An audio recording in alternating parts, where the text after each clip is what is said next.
आदाब नाज़रीन, जी सलाम में आप सभी का इस्तकबाल है। आप देख रहे हैं आज का मुद्दा। मैं हूं आपके साथ बुशरा खानम फहद। पश्चिम बंगाल के 20 जिलों में आज पंचायती इलेक्शन में 8 से ज्यादा जिलों में तशद्दुद देखा गया। इसमें 10 से ज्यादा लोगों की मौत हुई है और 5 सहाफियों समेत 40 से ज्यादा लोग इसमें जख्मी हुए हैं। तशद्दुद, बूथ कैप्चरिंग, गुंडागर्दी, बम धमाके, मारपीट, बैलेट बॉक्स जलाना, फायरिंग, वो सब कुछ आज देखने को मिला जो एक साफ शफाफ इलेक्शन में कतई नहीं होना चाहिए था। बड़ी तादाद में पुलिस फोर्स की तैनाती की गई, रियासती हुकूमत की तरफ से बड़े बड़े दावे किए गए थे। सवाल ये खड़ा होता है कि आखिर रियासती हुकूमत अगर पंचायती इलेक्शन भी ढंग से नहीं करा पा रही है तो रियासती आवाम की हिफाजत क्या वो ठीक से कर पाएगी? सवाल ये भी है कि आखिर बीजेपी और टीएमसी की जंग मगरिब बंगाल को किस तरफ ले जा रही है। इन तमाम पहलुओं पर बात करेंगे, लेकिन उससे पहले देखते हैं रिपोर्ट और उसी पर करेंगे फिर चर्चा।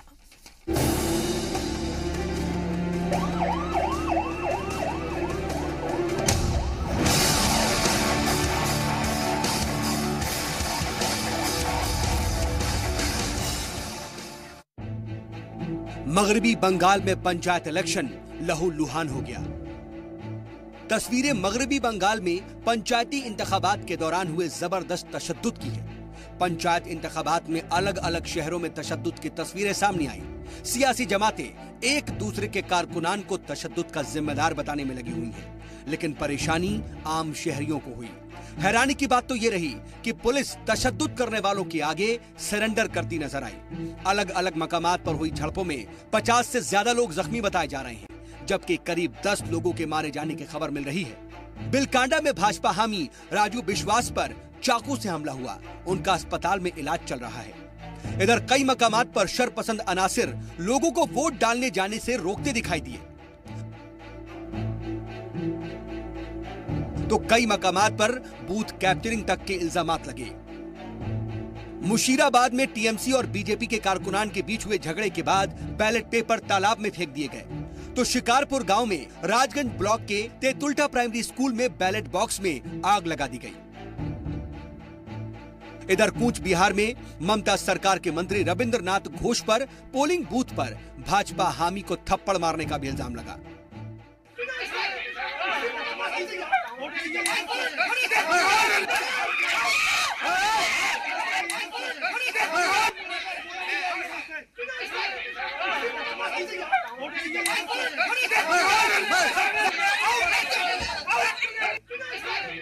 हालांकि टीएमसी कारकुनान का कहना है कि भाजपा एजेंट बैलेट बॉक्स लेकर के भागने की कोशिश कर रहा था।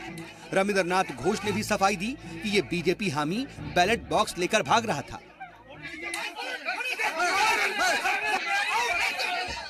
जो बीजेपी के जो एजेंट है, वो जो बैलेट बॉक्स है वो उठा के टूट दिया है, अच्छा मार के, हाँ, और वो लेके भाग जाना चाहता था। उसीलिए वहाँ का जो पुलिंग एजेंट और प्रिसाइडिंग ऑफिसर और जो फोर्स थे वो लोग उसको पकड़ लिया है, घर से निकल लेके वो उसको बाहर कर दिया। ऐसे लॉ की माफिक तो उसको अरेस्ट करना ही चाहिए थे। तब भी कुछ लोग रिक्वेस्ट किया, ठीक है चला जाने दो। इधर रियासती बीजेपी सदर दिलीप घोष ने कहा है कि हम फिर से इलेक्शन की डिमांड करेंगे। राज्य चुनाव जो है ये टीएमसी के मुखौटा है, उनके इशारे पे चल रहे हैं, इसलिए पहले से ही इतना सारा उल्टा सिल्टा बोल रहे हैं। मजबूरी में हमको हाईकोर्ट सुप्रीम कोर्ट जाना पड़ा। कोर्ट ने भी इसमें और दखलंदाजी की और निर्देश दिया, उसी अनुसार एक दिन नॉमिनेशन बढ़ाया गया। लेकिन फिर भी हर घंटा कोई डंडा लेके पीछे पड़ेगा तो संभव नहीं है। मिनिमम तो होना चाहिए जिम्मेदारी की, जिसका आधार पर लोग वोटिंग कर सके। भयंकर स्थिति में हो रही है, कोई चुनाव नहीं हो रहा है, तो हम भी रिपोर्ट मंगा रहे हैं, देखते हैं, कमिश्नर को बताएंगे। इन सब के बीच हालात को देखते हुए सुप्रीम कोर्ट ने भी संजीदगी से पूरे मामले को लिया। सुप्रीम कोर्ट ने कोलकाता हाई कोर्ट से इस पूरे मामले की रिपोर्ट तलब की है। उधर कोलकाता में टीएमसी कारकुनान ने इंतखाबात के खिलाफ एहतजाज किया, वहीं इंतखाबाती तशद्दुद पर सियासत भी शुरू हो गई। बीजेपी सांसद बाबुल सुप्रियो ने ममता बनर्जी को बर्खास्त कर प्रेसिडेंशियल रूल लगाने का मुतालबा किया, तो ममता सरकार में वजीर पार्थ चटर्जी ने इसे मामूली तशद्दुद करार दिया। I definitely demand presidential rule in Bengal and I will talk। काफ़ी बंगाल के नेता आज दिल्ली में हैं, आए हुए हैं, कल रात को मेरे साथ ही 2-3 लोग थे, तो आज हम बात करेंगे, हम देखेंगे क्या हमारे तरफ से क्या हो सकता है। तशद्दुद के दौरान जुनूबी 24 परगना के भांगर में मीडिया की गाड़ियों में भी आग लगा दी गई। यहाँ कैमरों को भी नुकसान पहुंचाया गया। इंतखाबी तशद्दुद में 5 सहाफियों के जख्मी होने की खबर है। बहरहाल ये पहली बार नहीं है जब मगरबी बंगाल में हुए पंचायती इलेक्शन में इस तरह से तशद्दुद हुए हों। इससे पहले भी बाएं बाजू की सरकारों के वक्त ऐसे तशद्दुद देखे जा चुके हैं, लेकिन तशद्दुद को किसी भी लिहाज से सही नहीं ठहराया जा सकता। आखिर इंतखाबात जमहूरियत का जश्न होते हैं और इस जश्न में तशद्दुद की कोई जगह नहीं हो सकती। ब्यूरो रिपोर्ट, जी सलाम। तो आज पंचायती इलेक्शन की वोटिंग के दौरान तमाम तरह की गुंडागर्दी देखी गई, बूथ कैप्चरिंग की गई, बम धमाका तक किया गया, यहां तक कि तमाम तरह के हथियारों का इस्तेमाल किया गया। 10 से ज्यादा लोग मारे गए, 40 से ज्यादा लोग जख्मी हुए, जिसमें 5 से 6 सहाफी तक मौजूद हैं। यहां तक कि चैनल्स की जो गाड़ियां हैं उन तक को आग लगा दी गई। सवाल यह उठता है कि इस सब के लिए जिम्मेदार आखिर कौन है, कौन होगा, जवाब दे। जब एक पंचायती इलेक्शन भी अगर रियासती हुकूमत ठीक से नहीं करा पा रही है तो फिर रियासती जो अवाम है उसकी हिफाजत की जिम्मेदारी आखिर फिर किसकी है? और इस पर बात करने के लिए हमारे साथ पैनल मौजूद, इनका तारुफ मैं आपसे करा देती हूं। अशोक ठाकुर साहब मेरे साथ मौजूद हैं, बीजेपी के लीडर। अमीर हैदर जैदी साहब मौजूद हैं, सीपीआई के spokesperson. Syed Yasir Jilani, spokesperson Muslim Rashtriya Manch. और इसके साथ ही सैयद अतहर हुसैन दहलवी साहब मेरे साथ मौजूद हैं, चेयरमैन अंजुमन मिनाजे रसूल। और professor Ajay Upadhyay, political analyst. तमाम लोग मेरे साथ स्टूडियो मौजूद हैं। आप सभी का बहुत बहुत इस्तकबाल है। शुरुआत मैं अमीर हैदर साहब आपसे करना चाहूंगी, और सवाल यह है क्योंकि टीएमसी का कोई नुमाइंदा यहां पर मौजूद नहीं है, इसलिए सवाल आपसे कि आखिर पश्चिम बंगाल में हो क्या रहा है? जो कुछ हो रहा है वो ठीक नहीं हो रहा है, लेकिन आज मीडिया ने जो दिखाया है पूरे देश ने उसे देखा है, इसलिए मीडिया को खास करके मुबारकबाद और सलूट जी। लेकिन आरएसएस जिस ममता बनर्जी को दुर्गा का अवतार कहती थी और हम कहते थे ये नक्सलवादियों माओवादियों से मिली हुई है और पूरा मीडिया उनका समर्थन करता था, आज उन्हें क्या कहना है? तो दोनों को कम से कम आज माफी मांग लेनी चाहिए देश को, क्योंकि वामपंथ जो कहता था वो सही था और ये प्रजातंत्र लोकतंत्र के अंदर कहीं नहीं है। और मैं आज पहली बार बीजेपी के सुर में सुर मिला के कहता हूं कि अगर हाँ, केंद्र के अंदर तुरंत राज्यपाल को रिपोर्ट देनी चाहिए और ममता बनर्जी को बर्खास्त करके वहां पे राष्ट्रपति शासन लगाना चाहिए। आज वामपंथ का काडर बंगाल से पलायन कर चुका है, उसके घर फूके जा रहे हैं। अमीर हैदर जैदी साहब, मुझे ये बताइए कि क्या लेफ्ट पार्टीज के दौरे इख्तिदार ये नहीं हुआ था?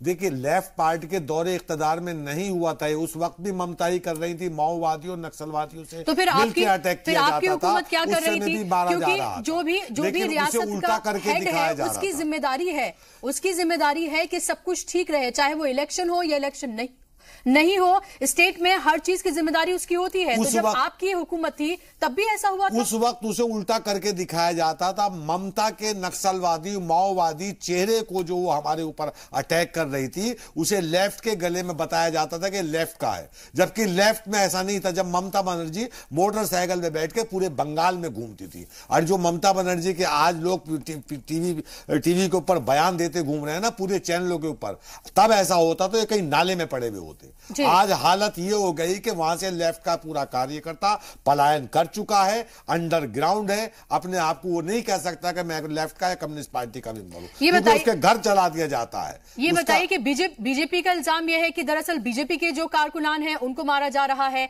आप कह रहे हैं आपके कारकुनान को मारा जा रहा है, तो टीएमसी की गुंडागर्दी इतनी ज्यादा चल रही है कि 2 बड़ी पार्टीज वहां होने के बावजूद भी तमाम गुंडागर्दी सिर्फ टीएमसी की चल रही है और कोई कुछ कर नहीं पा रहा है। आरएसएस को आज इस बात का एहसास हुआ ना, जिसे वो दुर्गा कहते थे वो क्या है, वो राक्षस निकलेगी, इन्हें नहीं पता था, लेकिन वो निकली तो इनके गर्भ से, आरएसएस के गर्भ से पैदा हुई भी नेता है भाई। इन्होंने सपोर्ट किया है वामपंथ का, ये दोनों मिलकर विरोध करते थे, दोनों मिलकर लड़े हमारे खिलाफ जी। तो अब इन्हें जवाब देना चाहिए कि जिसका जवाब देना चाहेंगे। आपके पास आज उसके आतंक का जब ये शिकार हुए तब कह रहे हैं कि उसे बर्खास्त करो। हम तो उस दिन से कह रहे हैं कि वहां जंगल राज है, वो ढूंढ ढूंढ के राजनीतिक हत्याएं करा रही है, उस पर प्रतिबंध लगना चाहिए, इंक्वायरी होनी चाहिए, लेकिन हमारी सुन कौन रहा है?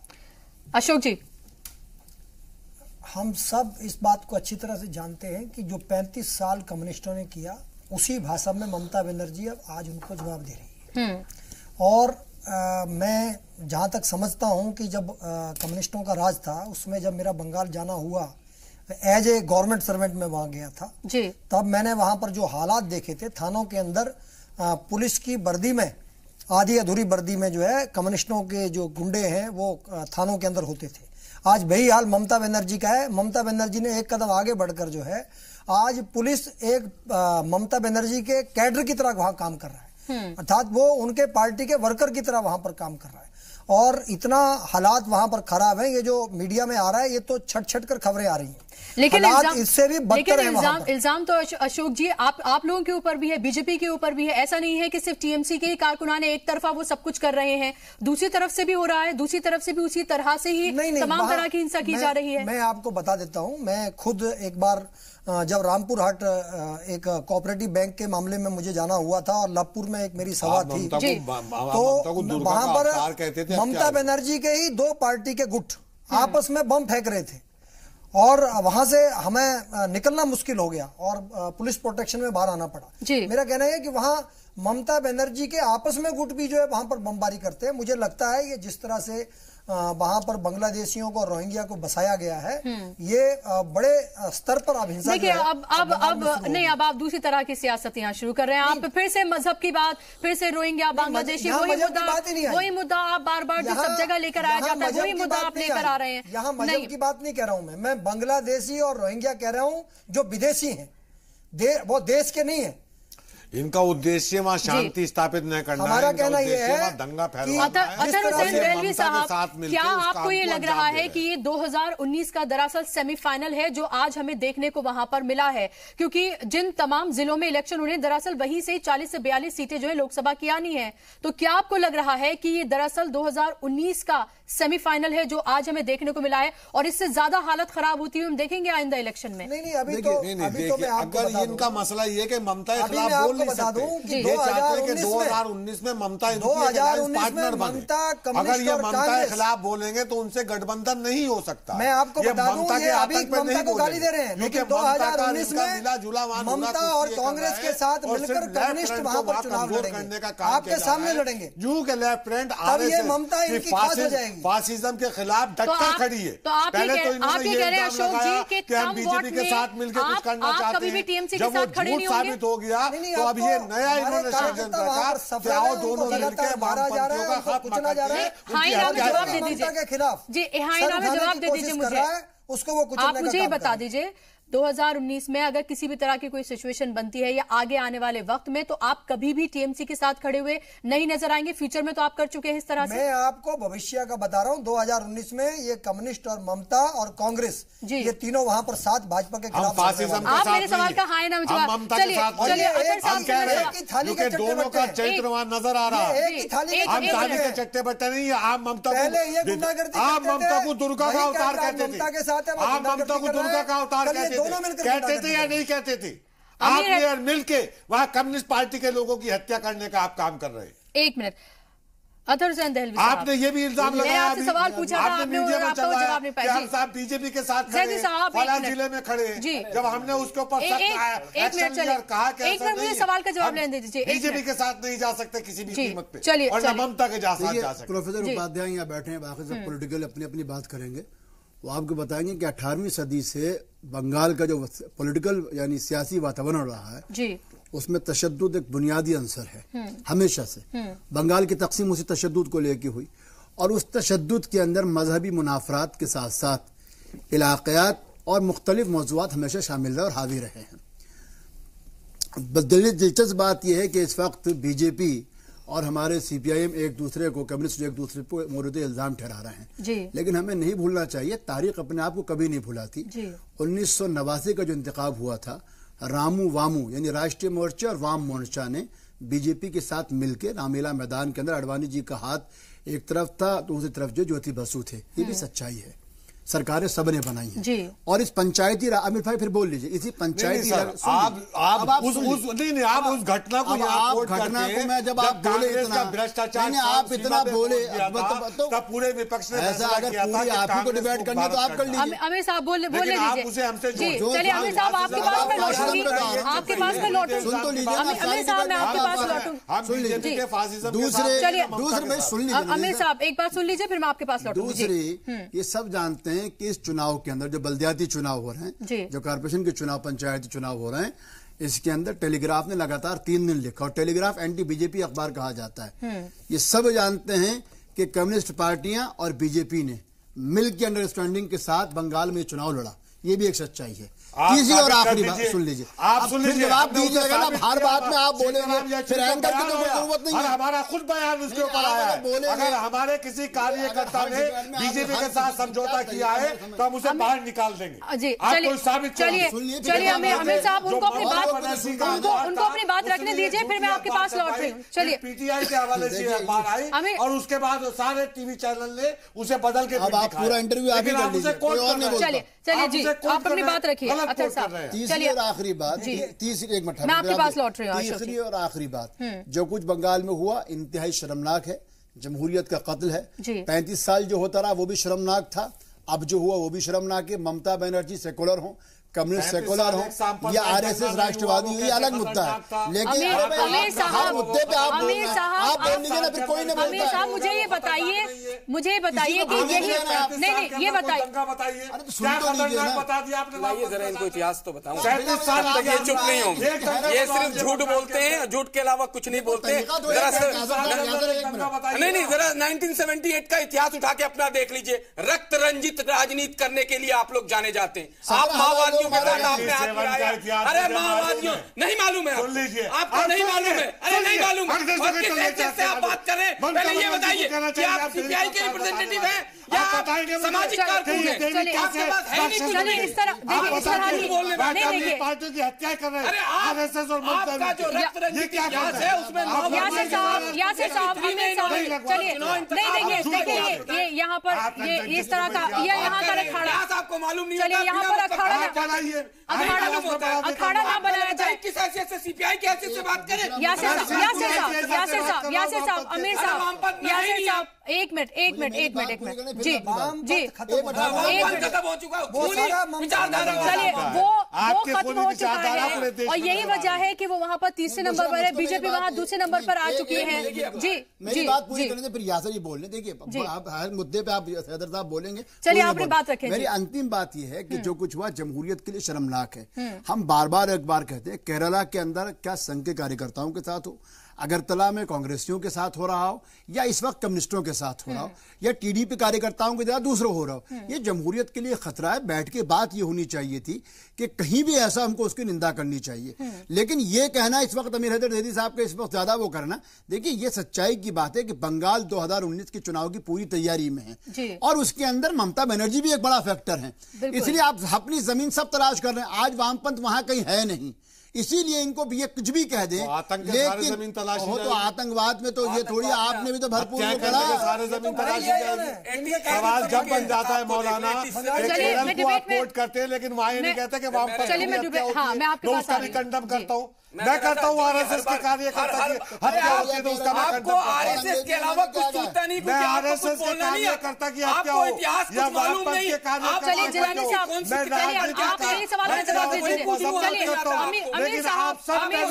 काम करते हो, माओवादियों के साथ सबसे पहले करी।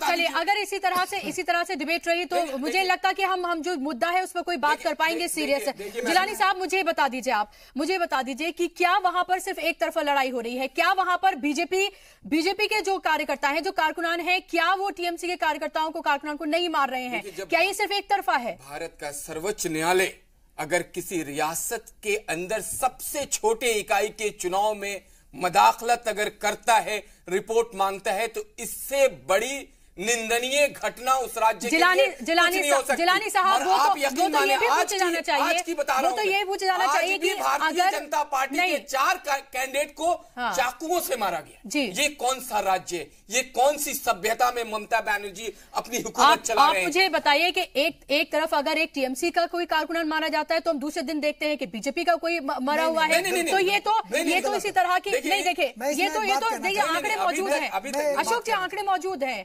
कोई ये नहीं है कि ये कोई इसी तरह की बात नहीं कही जा रही है। भारतीय जनता पार्टी के कार्यकर्ता को तो वहाँ नामांकन तक दाखिल नहीं करने दिया जा रहा। अशोक जी, क्या आप मुझे बताइए कि क्या आप वहाँ पर 2019 की क्या आप वहाँ पर पूरी तैयारी नहीं कर रहे हैं? क्या लगातार आपके लीडर्स वहाँ पर जाकर, चाहे बाबुल सुप्रियो की बात करें या उससे पहले आपके और कई लीडर्स हैं, उन्होंने वहां जाकर इतना मुतनाज़े वहां पर जाके बयान दिया जिससे वहां की फिजा खराब हुई, तो एक मजहबी रंग देने की भी कोशिश की जा रही है। देखिए, वहां पर जिस तरह से ममता बनर्जी ने लोगों को जो उनके संवैधानिक अधिकार है उनसे भी वंचित किया, उसके खिलाफ भारतीय जनता पार्टी के प्रत्येक कार्यकर्ता और नेता की जिम्मेदारी है कि उनकी आवाज को उठाए। नफरत भरा बयान दे। नहीं, नफरत भरा कोई बयान नहीं है उसमें। मैं नाम नहीं लेना चाहूंगा, लेकिन टीएमसी के आज एक बड़े माइनॉरिटी के लीडर के घर से प्रशासन, पुलिस और पिस्तौल और गोलियां मिली हैं, वो आप ही के मीडिया के बंधुओं ने दिखाया है। तो ये कौन सी राजनीति है? ये राजनीति का तो मुझे नहीं लगता है कि हम भारत के अंदर रह रहे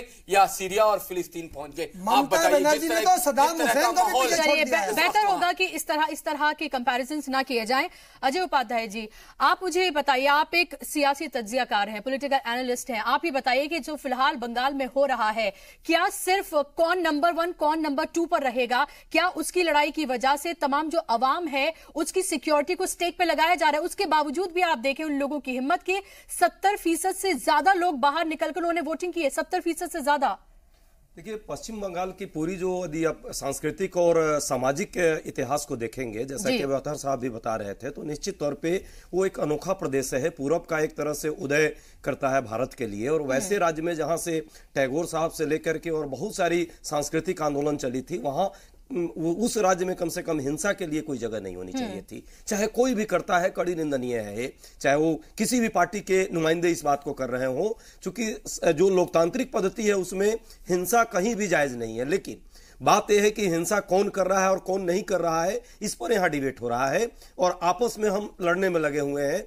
मेरा मानना है कि जो पूरे पश्चिम बंगाल की राजनीति को आप देखेंगे तो किस तरह पिछले 35-40 वर्षों में वहां सामाजिक सिविल सोसाइटी धीरे धीरे एग्रेसिव हुआ, उनको जो मिलना चाहिए था नहीं मिला। और नहीं मिलने का कारण है इवन जो लोकतांत्रिक अधिकार होते हैं, सामान्य अधिकार, वहां पे नहीं मिला, जबकि लोग वहां जागरूक है। ठीक है, कम्युनिस्ट पार्टी का भी बहुत बड़ा रोल उसमें रहा, हर चीजों में पॉजिटिव रोल भी है और नेगेटिव भी बहुत सारे हैं। चाहे जो भी अभी हैदर साहब यहाँ कह रहे हैं, उनकी भी कुछ चीजें अच्छी है, लेकिन बहुत सारे कम्युनिस्ट पार्टी ने आईना दिखाया है। आज वहां थे तब भी वहां पर इसी तरह से तशद्दुद होता है। ऐसा नहीं था कि जिस तरह से आरएसएस का वहां रीअसर्शन हो रहा है, आरएसएस का रीअसर्शन शायद ममता जी को पच नहीं पा रहा है। और कहीं ना कहीं ये आपसी जो रंजिश है, ये रंजिश आने वाले 2019 की भी तस्वीर पेश करेगी। दुर्भाग्यपूर्ण होगा, क्योंकि पश्चिम बंगाल ऐसी जगह पे अवस्थित है, जरा ज्योग्राफी जो जियो स्ट्रेटजी देख लीजिए आप, वहां से पश्चिम बंगाल से बांग्लादेश, बर्मा और चाइना के भी बहुत सारी चीजें वहां से जुड़ी हुई है। इसलिए किसी भी स्थिति में रोका जाना चाहिए। बार-बार जो है राज्य सरकार और केंद्र सरकार का कोऑर्डिनेशन बनना चाहिए। माइग्रेंट्स, बांग्लादेशियों का मुद्दा जो है वो लगातार वहां पर गर्मा के रखा जाता है और उसकी सियासत भी वहां पर की जा रही है। के लिए प्रश्न है जी। मिश्रा जो उपाध्याय साहब कह रहे हैं, इसमें जो लोगों को उनके जमहूरी हक से यानी एक तरीके से बेदखल करने की कोशिश, हमको उस पर भी ध्यान देना चाहिए। जो लोग बांग्लादेशी हैं, वो किसी भी मजहब के हों, उनको हिंदुस्तान के लिए खतरा है, हम भी मानते हैं। और कोई बांग्लादेशी को या रोहिंग्या जाहिर बात है कि दूसरे तरीके से आए, रहने का इख्तियार नहीं। लेकिन इसमें आमिर हैदर साहब भी जानते हैं, हमारे ठाकुर साहब भी जवाब दे सकते हैं। इस तशद्दुद की बुनियादी वजह भी आपको समझनी पड़ेगी। इस तशद्दुद की बुनियादी वजह यह है कि जो मुस्लिम अक्सरियती अजला थे, जहां से तशद्दुद बरपा हुआ है, उसमें तमार जो एक गांव था, जहां पे एक ही घर के 7 लोगों को यह कह दिया गया कि साहब आप इस मुल्क के शहरी नहीं हैं और आप बांग्लादेशी हैं, जबकि उनमें से एक लड़का सब इंस्पेक्टर था, एक जो बीडीओ था। तो तशद्दुद की बुनियादी एक वजह यह भी है कि एक तरफ आप राष्ट्रीयता के नाम पे संघ आ रहा है, दूसरा अपनी जमीन तलाश करने के लिए सीपीआई आ रहा है, और बलि का जो बकरा बन रहा है उसमें वहां का मुसलमान बन रहा है। क्या आपको लग रहा है कि ममता बनर्जी खुली छूट दिए हुए हैं? किसको?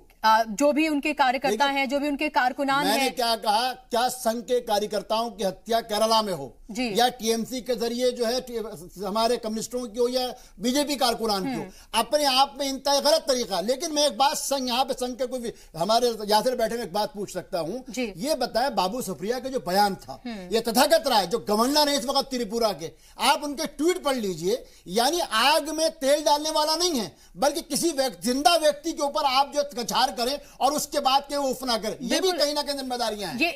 ये भी यासिर, हम लगातार ये देख रहे हैं, खासतौर पर पश्चिम बंगाल की अगर हम बात करते हैं कि वहां के जो बीजेपी के लीडर्स हैं, चाहे उन्हें यहां से भेजा जाता हो या वहीं के जो लीडर्स हैं, लगातार इस तरह की बयानबाजी करते रहे हैं ताकि मजहब के नाम पर बांटा जा सके। और बाबुल सुप्रियो का तो एक के बाद एक इस तरह के उनके लगातार बयानात आए हैं।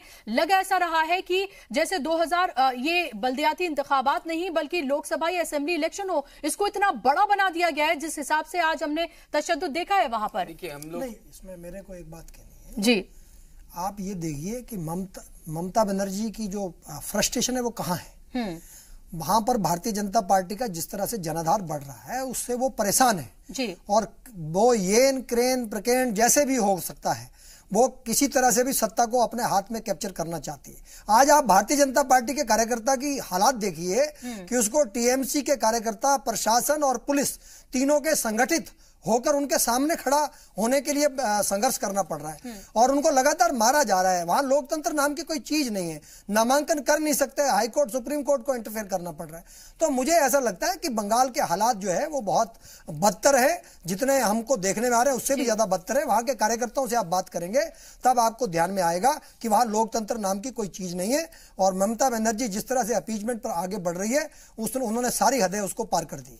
चलिए यासिर, आपसे सवाल पूछा था मैंने। जी मैं देखिए, मैं जितना आरएसएस को जानता हूं, मैंने जितना पढ़ा है, आरएसएस ने हमेशा से नेशनल इंटीग्रिटी, भारत निर्माण, भारत के सामाजिक सद्भावना और समरसता के लिए नीचे व्यक्ति तक, लास्ट व्यक्ति जो कहते हैं वहां तक पहुंच के काम करने की जो उन्होंने एक रणनीति तैयार करी है, जो लोगों को उन्होंने एक एग्जाम्पल दिखाया। मैं मौलाना साहब की बात से इत्तेफाक रखता हूं कि कहीं ना कहीं कोई बात ऐसी आ जाती है समाज में जो हमारी जो समरसता है, हमारी समानता है, उसके अंदर शायद लगता है इस तरह से कि एक आप जो हमने एक ताना बाना तैयार किया है वो ताना बाना टूट सकता है। लेकिन कम से कम आप राज्य सरकार से भी, मुझे लगता है कि ये सवाल आप उनसे भी पूछ रहे हैं, ये अच्छी बात है कि जिस तरह से पूरा का पूरा बंगाल इस वक्त आप देखें कि कूच बिहार की घटना देख लें, बंगाल के बिल्कुल जो कैलकाटा के पास वाले जो गांव शुरू होते हैं वहां की आज की जो घटना है, जिस तरह से बड़े सहाफी से इस तरह का तवक्को कर सकते हैं कि जहां पे आपने इतना ज्यादा प्रेशराइज सामने वाले को कर दिया है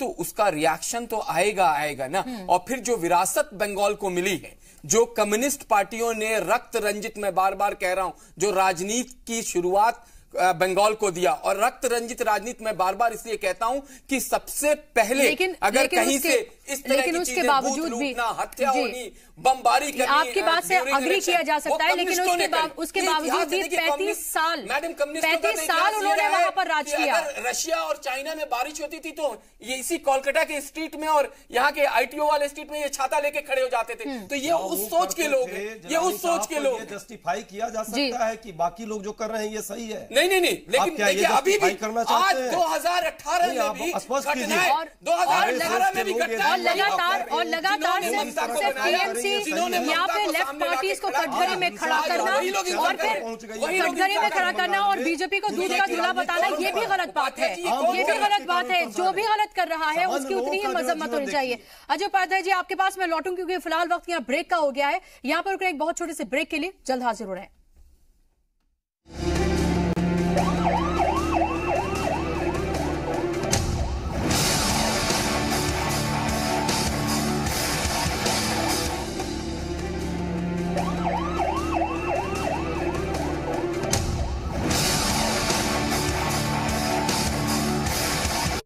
ब्रेक के बाद एक बार फिर से आप सभी का इस्तकबाल है और आप देख रहे हैं आज का मुद्दा। आज हम बात करें जिस तरह से पंचायती इलेक्शन में जो तशद्दुद हुआ है पश्चिम बंगाल में, जिसमें 10 से ज्यादा लोगों की जान गई है, 40 से ज्यादा लोग इसमें जख्मी हुए हैं, जिसमें 5 सहाफी भी मौजूद हैं।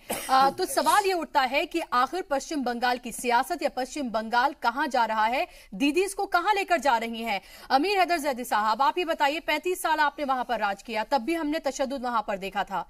आप भले ही आप इसको एक्सेप्ट ना करें, अब टीएमसी की हुकूमत है तो वहां पर हम तशद्दुद देख रहे हैं। हालांकि अब थोड़ी सी सियासत जो है वहां पर अलग जरूर हो गई है। अब आरएसएस लगातार, बीजेपी लगातार अपने वहां पर पैर मजबूत करने में लगी हुई है और यही वजह है कि वहां पर हम एक असर्टिव रिएक्शन देखने को हमें वहां पर मिल रहा है। आप मुझे बताइए कि क्या पूरी तरह से आपको ये लगता है कि टीएमसी की जो हुकूमत है वो नाकाम रही है, और अगर है तो फिर भी लगातार आवाम उसको कामयाब क्यों बना रही है? देखिए, हमारा करैक्टर आपको यही नजर आ जाएगा। हमें एक स्वर में राजनीतिक हत्याओं की मजम्मत करनी चाहिए, चाहे वो किसी का भी कार्य करता हो, आरएसएस का हो, बीजेपी का हो, टीएमसी का हो, किसी का भी हो। लेकिन कम्युनिस्ट पार्टी हमेशा उस राजनीतिक हत्या की मजम्मत करता हुआ आपको नजर आएगा, वो किसी का भी हो। लेकिन कोई और पार्टी नजर नहीं आती है। यहाँ पे बैठ के एक सज्जन कह रहे हैं कि रिएक्शन है। किस चीज का रिएक्शन है? उसे समझौता बोल रहे हैं कि कम्युनिस्ट पार्टी, मैंने नहीं कहा, कम्युनिस्ट पार्टी मैं राजनीतिक हत्याओं की मजम्मत करता हूं, अब भी नहीं कर रहे, 78 से अब भी नहीं कर रहे, 78 अब भी नहीं कर रहे, तो इसलिए नजर आता है। 78 पहले सुन लीजिए, अब सुन लीजिए, पूरा सुन लीजिए, पूरा सुन लीजिए, पूरा सुन लीजिए, क्या हुआ पूरा सुन लीजिए, सुन लीजिए यार, पूरा सुन लीजिए।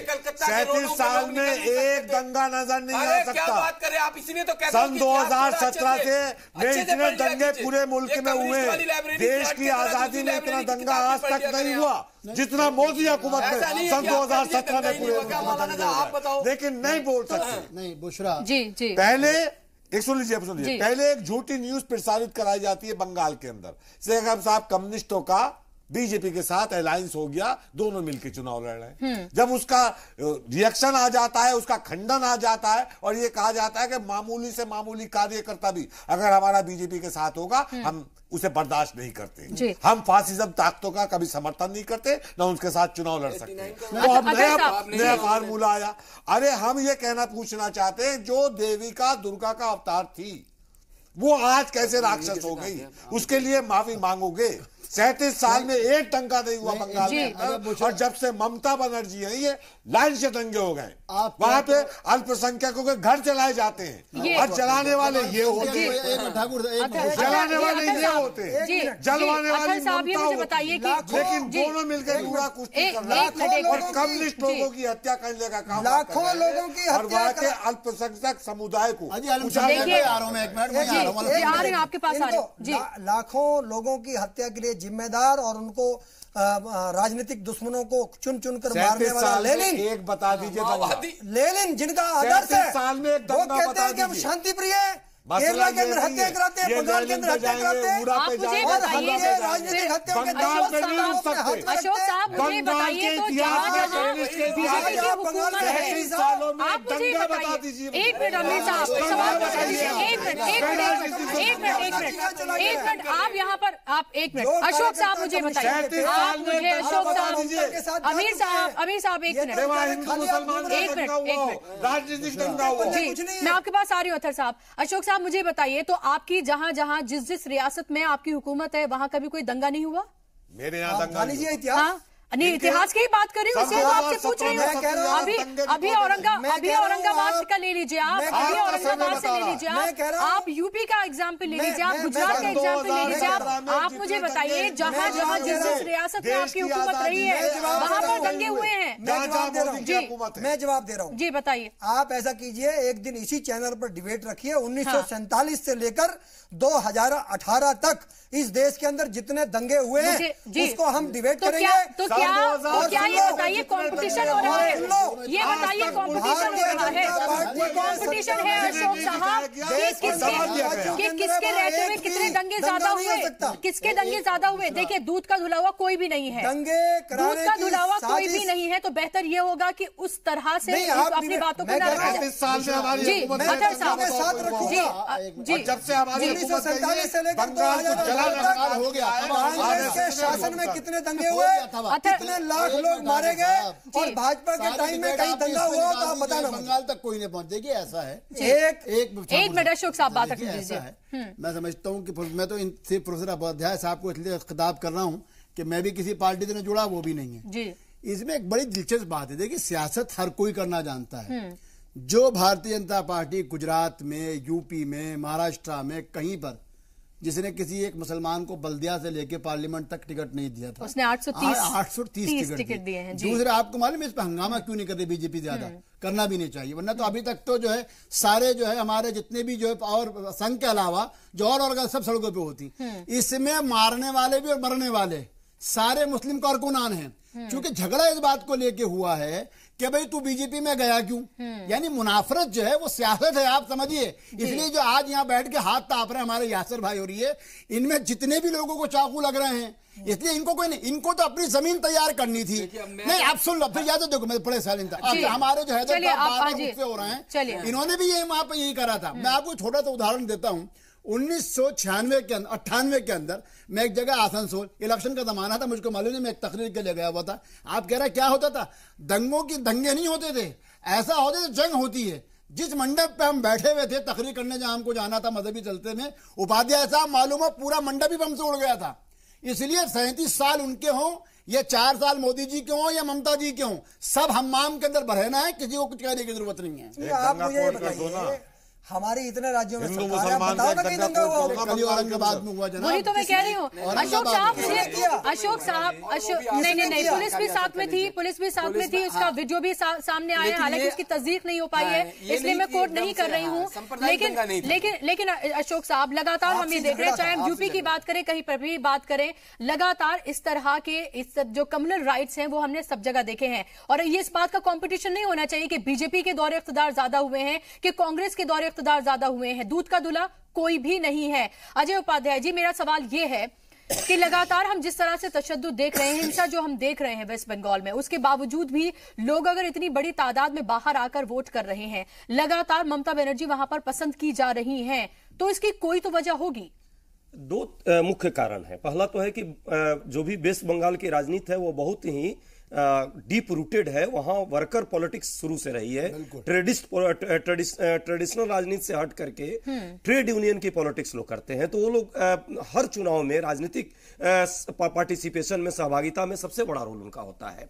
इसलिए इतनी मारकाट और इतनी हिंसा भी कहीं ना कहीं उसकी जड़ में हमें वहां भी जाना चाहिए। जब अधिकारों की बात आती है तो लोग लड़ने, मारने और मरने पर उतारू हो जाते हैं। दूसरी बात है, जहां तक वेस्ट बंगाल में जो 27 लगभग 35 वर्ष तक कम्युनिस्ट पार्टी का शासन रहा, आज जितनी बातें हैदर साहब कर लें, लेकिन ये सैद्धांतिक आधार जो इस देश में पॉलिटिकल पार्टिसिपेशन में हिंसा को मिली है, वो सैद्धांतिक आधार देने वाले कम्युनिज्म की राजनीति है। इससे आप बाहर नहीं जा सकते, चाहे वो माओइस्ट राजनीति हो, चाहे शुरू के दिनों में जो झंडा लेकर के और हिंसात्मक चीजों के लिए उद्वेलित करते थे लोग। ठीक है, अधिकार पाना अलग चीज है, लेकिन राजनीति में कभी भी हिंसा नहीं होनी चाहिए। तो 35 वर्षों में जिन लोगों को जो अधिकार मिलना चाहिए था, एक सबसे जो बड़ी बात है, एग्रीकल्चरल जो वहां पे डिस्पैरिटी है और लैंड रिफॉर्म्स को लेकर के जो लड़ाई हुई वहां, वो लैंड रिफॉर्म्स को हमको भूलना नहीं चाहिए। जहां भी जमीन और जोड़ू की लड़ाई इस पृथ्वी पर सर्वत्र रही है और इंडिया में सबसे ज्यादा, उसमें वेस्ट बंगाल उसका सबसे बड़ा प्रयोगशाला रहा है। वो भी कहीं ना कहीं आज भी वो उस फॉर्म में है। इन दोनों चीजों को रखिए। तीसरी चीज, अब जिस तरह से आरएसएस और भगवा राजनीति का असरसन हुआ है, तो निश्चित तौर पे बाकी लोगों को उतनी अच्छी नहीं लग रही है और आपस में ग्राउंड लेवल पे लड़ाई चल रही है। दोनों लोगों का इसमें प्रयास होना चाहिए कि हिंसा की राजनीति जो है, भगवा राजनीति जो जोड़ रहे हैं आप, पॉलिटिकल, अरे भाई भगवा राजनीति, मैं भगवा पहन के आया हूँ, अशोक जी भगवा, अशोक जी भगवा पहने हैं, क्या भगवा राजनीति, क्या भगवा को आप नहीं मानते? आप भगवा को नहीं मानते, आप आरएसएस के चिंतक हैं।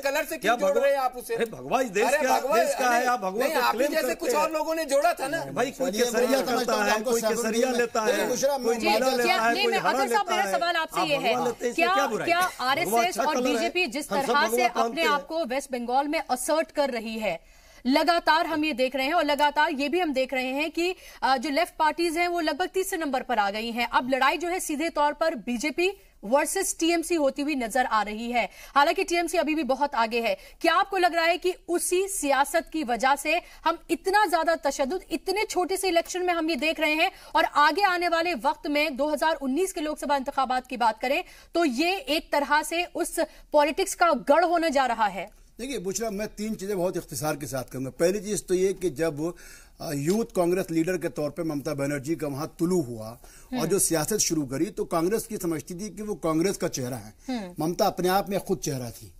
इसीलिए एनडीए में, और खुद जो आप जानती हैं अटल बिहारी वाजपेयी जी ने उनके बारे में जो कुछ का रेल मिनिस्टर रही वो मुझे दोहराने की जरूरत नहीं। यहाँ दूसरी चीज को समझने की जरूरत है। मिनिस्टर विदाउट पोर्टफोलियो भी रही नहीं, वो मैं कर वो सुन ले। देखिए, इसमें मैं संघ को या बीजेपी की बात करता हूँ। संघ तो जाहिर बात है एक मदर ऑर्गेनाइजेशन है, वो क्या करती है वो जवाब संघ वाले देंगे। मैं अगर आप बाहैसियत एक सियासी तज्जियाकार की बात करूं, भारतीय जनता पार्टी ने अपने लिए जगह तलाश करनी शुरू करी। पहले वो लेके आए साहब रामनवमी के जलसे, अलग अलग जलसों को लेके, रामलीलाओं को लेके, दुर्गा पूजा को लेके। ममता ने उस पर इतना बड़ा कटाक्ष करा कि पूरे भारत में वो अकेला ऐसा स्टेट बन गया जिसने दुर्गा पूजा के लाइट को फ्री कर दिया।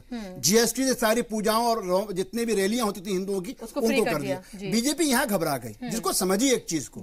बीजेपी को लगा कि आप अर्बन एरियाज के अंदर इतनी मजबूत थी जितनी और वहां थी, इसलिए 800 लोगों को, मुस्लिम लोगों को टिकट दी, जो रूरल एरिया था, खासकर जहां तशद्दुद हमेशा होता था, वो 800 देके तजर्बा ये करा क्या ये लोग हमारे साथ आ सकते हैं। अब बीजेपी ने 2 काम करे। पहली चीज तो ये माइनॉरिटी अंदर ही आपस में झगड़ा शुरू हो गया। दूसरी चीज ये नहीं बता रहे भाई वो जो 800 लोग लड़े हैं वो सबके सब माइनॉरिटी के थे, बल्कि पूरे बंगाल को दुनिया को ये बताना चाह रहे हैं हमारे कारकुनान मर रहे हैं। वो कारकुनान तो टिकट देते ही बना था, टिकट देने से पहले इनका कारकुन थोड़ी था। तो सियासत सब कर रहे हैं। बिल्कुल। और इसके साथ साथ ये भी पूछना बीजेपी से लाजमी बन जाता है कि 830 जो टिकट दिए गए, जो मेहरबानी की गई है, क्या और रियासतों में भी ये मेहरबानी माइनॉरिटीज पर क्या उनकी जारी रहेगी? फिलहाल यहां पर एक छोटे से ब्रेक के लिए, इसी सवाल का जवाब मैं आपसे लूंगी इस ब्रेक के बाद।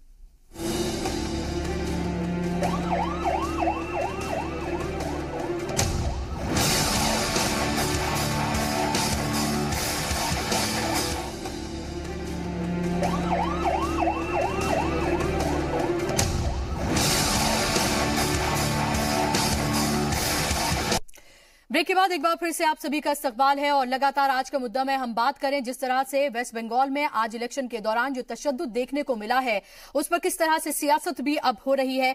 अशोक जी, ब्रेक पे जाने से पहले मैंने आपसे सवाल ये पूछा था कि जो दरअसल करम फरमाइयां हमने देखी हैं, 830 कैंडिडेट को टिकट दिया गया है, सबका साथ सबके विकास का नारा बीजेपी देती है, क्या ये सबका साथ सबका विकास टिकट के फॉर्म में हमें और जगह भी देखने को मिलेगा? मैं समझता हूं भारतीय जनता पार्टी ने गुजरात के अंदर भी बड़ी संख्या में मुसलमानों को अभी नगर निगम के निकाय के चुनावों में टिकट दिए थे जी, ये सब जानते हैं। और हम किसी व्यक्ति को उसके धर्म के आधार पर नहीं जानते हैं।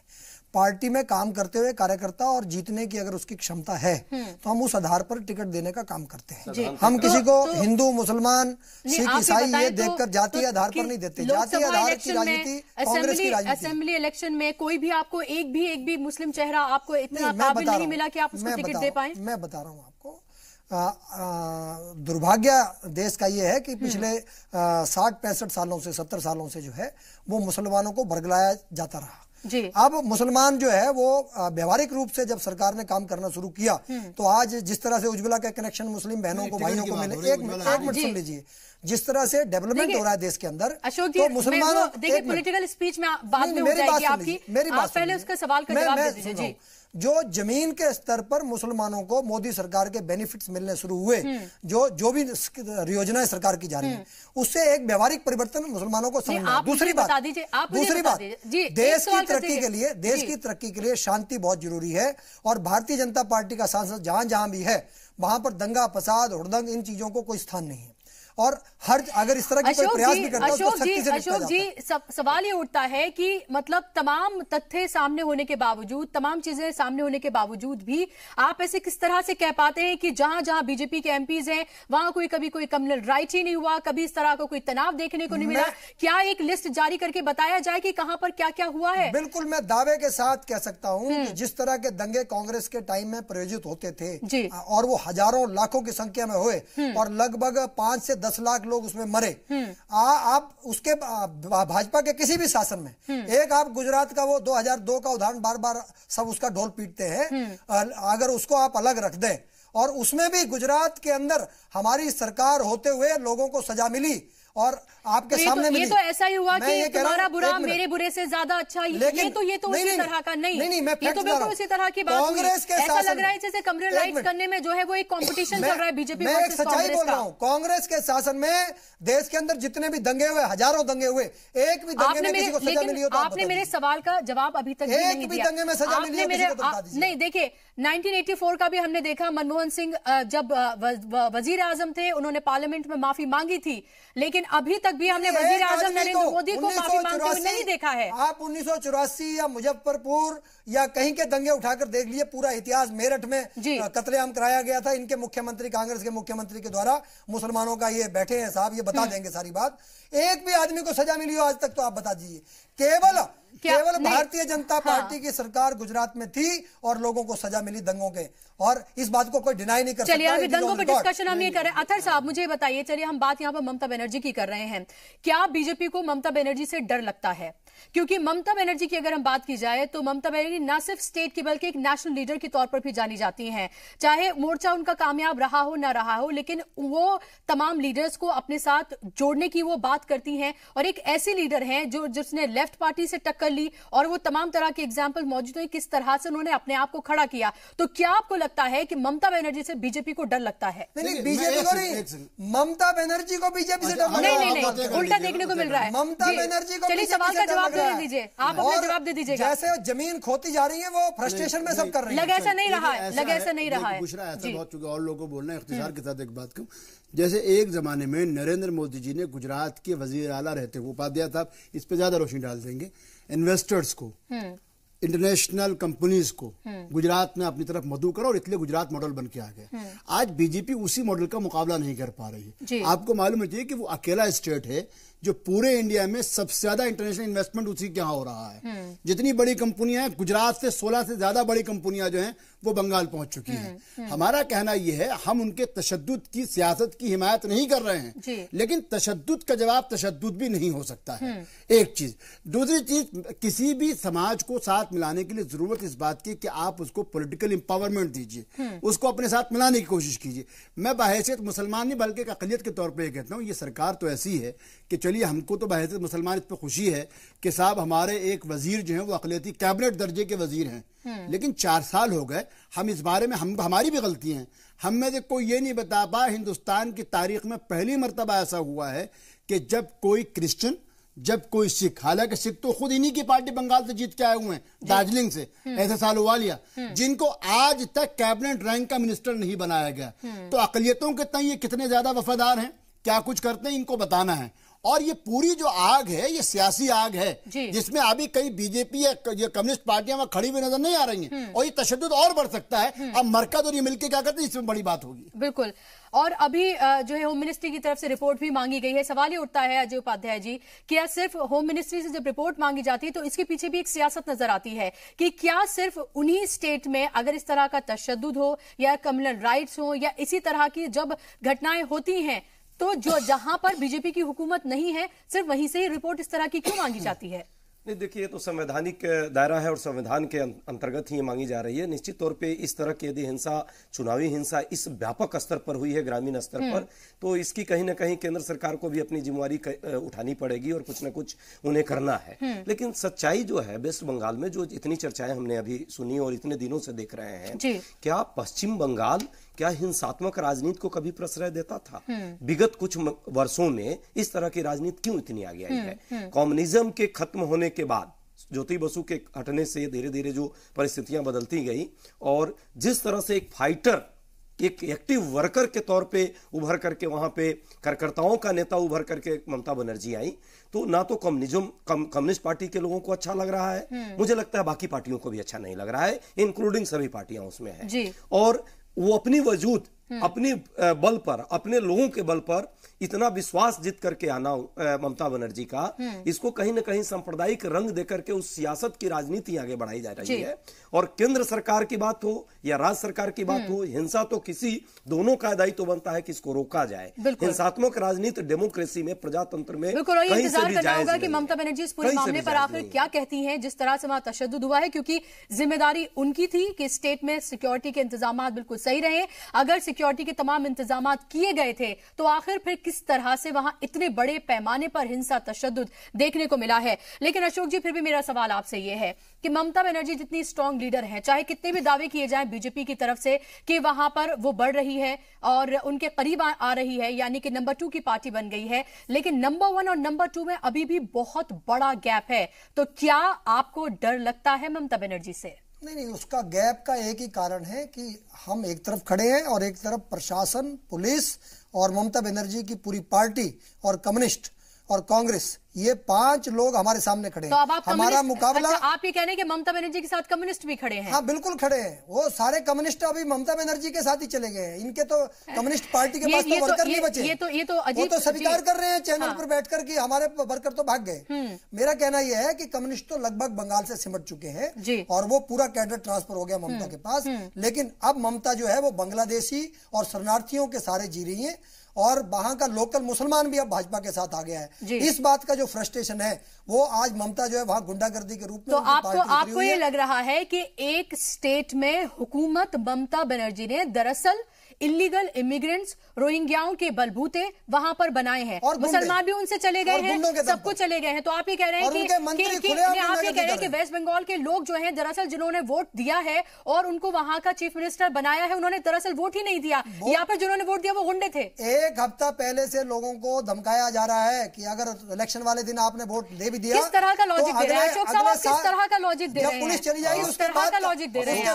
हम देख लेंगे। ममता बनर्जी की सरकार पार्टी के कार्यकर्ता कर रहे हैं खुलेआम घूमकर। मैं नहीं हूं, लेकिन दूसरी बार इतने बहुमत के साथ चुनाव जीत कर आना, आप उनको यदि लोकतांत्रिक इस तरह की चीजों को भी आप बाहर कर रहे हैं, मुझे लगता है आपको क्या दूसरी बार जो चुनाव जीत करके जो महिला आई है, जो इस लेवल पर आई है वेस्ट बंगाल में, ये तो बताइए ना, चुनकर तो लोग ही भेज रहे हैं ना उनको, चुनकर तो लोग ही भेज रहे हैं ना। चुनाव में क्या हिंसा, क्या हिंसा एक हाथ से ताली बजती है, क्या एक हाथ से ताली बजी है? आज जो हिंसा हो रही है एक हाथ से हिंसा हो रही है। वक्त नहीं है मेरे पास, क्या आपको ये लग रहा है कि जिस तरह के इल्जामात लगाए जा रहे हैं, क्या ये जो वेस्ट बंगाल के लोग हैं, क्या उनकी इंसल्ट नहीं है ये कि जिन्होंने चुनकर उनको भेजा है, आप उनको गुंडा बोल रहे हैं? वेस्ट बंगाल के लोगों को गुंडा नहीं बोल रहे हम, तृणमूल पार्टी के साथ लोग हैं। आप ये कह रहे हैं, आप ये कह रहे हैं कि शरणार्थियों ने, आपने कहा कि शरणार्थियों ने और मुसलमान भी उनके साथ नहीं है और कुछ गुंडे उनके साथ हैं, तो इनकी बिना पर उन्होंने स्टेट में अपनी हुकूमत बना ली अपने बल पर। नहीं, अभी जो कर रही है मैं उसकी बात कर रहा हूं। चलिए, मेरे पास वक्त की कमी है, आप तमाम लोगों का बहुत बहुत शुक्रिया यहां पर आने के लिए, लेकिन आखिर में मैं यही कहना चाहूंगी कि तशद्दुद किसी भी पार्टी की तरफ से किया जाए, किसी भी फॉर्म में किया जाए, उसे किसी भी तरह से बर्दाश्त नहीं किया जा सकता है। ममता बनर्जी को सामने आकर इस पर सफाई देनी चाहिए और जिस तरह से इलेक्शन हुआ है उसको लेकर सवाल भी उठता है कि आगे आने वाले वक्त में क्या इसी तरह का तशद्दुद हम 2019 के लोकसभा इंतखाबात में भी देखेंगे। इसी के साथ आज का मुद्दा में बस इतना ही।